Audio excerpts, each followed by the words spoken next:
When we finally hit that beach, there wasn't a shred of doubt in my mind. We knew we absolutely had to take it, no matter what stood in our way. The things we went through out there, those are the kinds of moments that never leave you. Honestly, it's just impossible to forget any of it. When the war first started, I was still just a kid in high school, 16 years old. Back then, I honestly thought the whole thing would blow over in 6 months.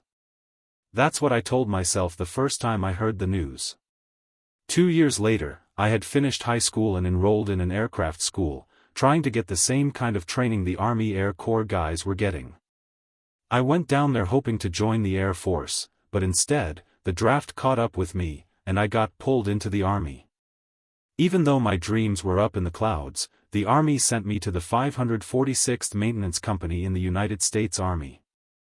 The closest I got to an airplane after that was working as a repairman on a height finder, one of those instruments used to figure out how high enemy aircraft were flying. But nobody had the slightest idea where I'd actually end up being deployed. The day before you shipped out, the clothing they issued you basically told you your fate. No one had to say a word. If they handed you ODs, you were headed toward the Atlantic. If they gave you CACs, you were bound for the Pacific. You didn't need an officer to spell it out. The moment you saw your gear, you knew exactly where you were going. None of us wanted anything to do with the Pacific, so in that sense, we felt pretty lucky when we found out we'd be going to the European theater. Maybe I considered myself fortunate, but the truth is, the war reached me long before I ever set foot in Europe. We were sent down to the English coast. And honestly, that was just about the worst spot you could be stationed. The Germans had air bases right across the channel, practically staring at us. They bombed us almost every single night. We dug foxholes to hide in, but they didn't offer much comfort. If one of those 500-pound bombs landed within 100 yards, it would throw you right out of that hole like you had spring-strapped to your boots. You'd crawl back inside, only for another one to crash close by and bounce you out again. And as rough as those nightly bombings were, they were merely a small preview of what was waiting for us. Before long, I found myself moving forward straight into the very jaws of death. Since late 1940, the Allies had been chipping away at Hitler's ambition to dominate the world. Winning hard-fought victories in North Africa and pushing successfully into Italy. But everyone knew that real victory in Europe hinged on the French coast.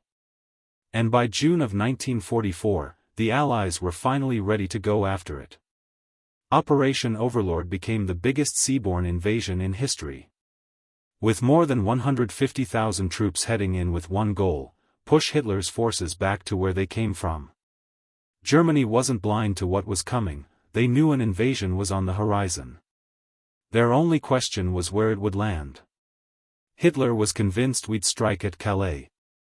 And he kept 2 SS divisions stationed there, even though his generals warned him we were coming in along the beaches. He just waved them off, saying the landings down there were nothing more than a diversion. But the real decoy sat just off the coast of Calais, where the Allies set up a fake army under the supposed command of General George Patton. To make Hitler believe the invasion force was gathering up north instead of Normandy.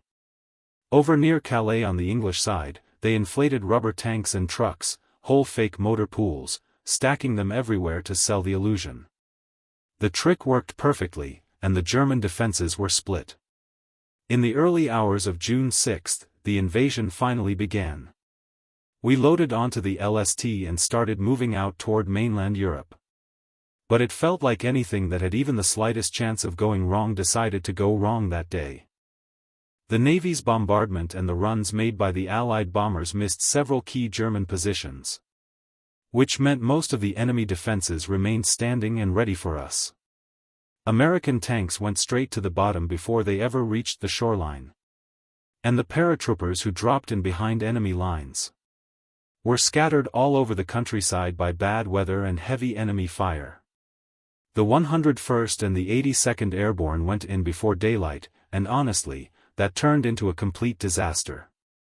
I didn't land until about 7 in the morning.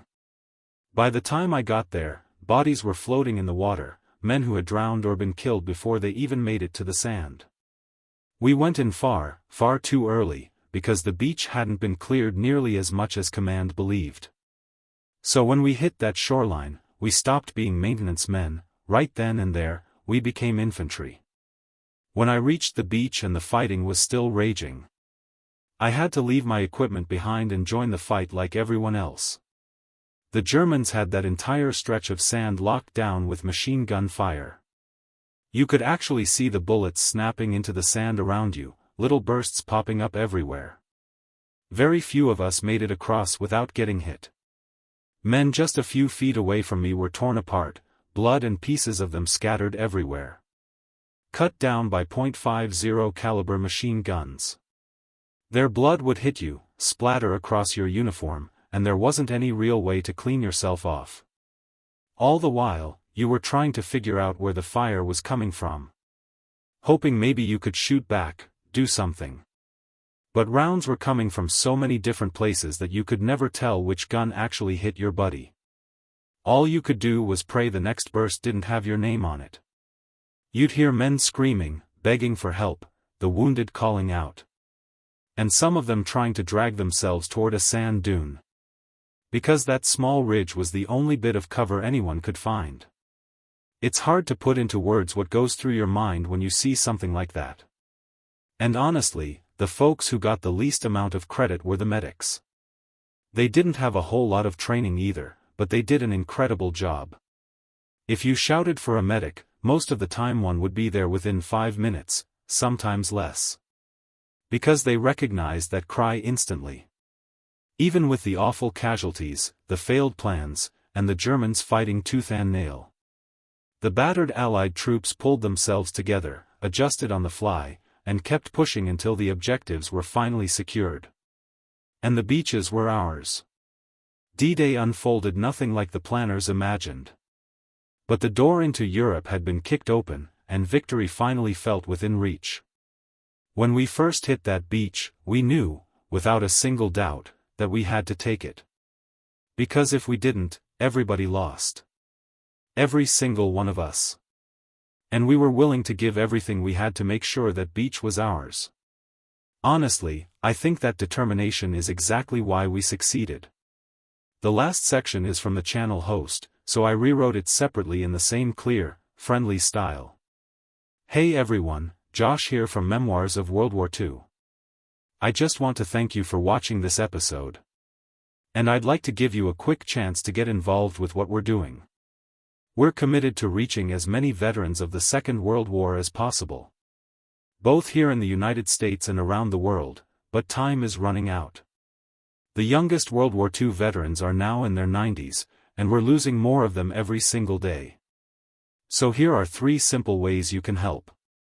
First, think about supporting us through Patreon. It's a subscription-based platform that helps projects like ours stay alive. Second, share these videos with your friends and family. It's a great way to honor these veterans and make sure their stories continue to be heard.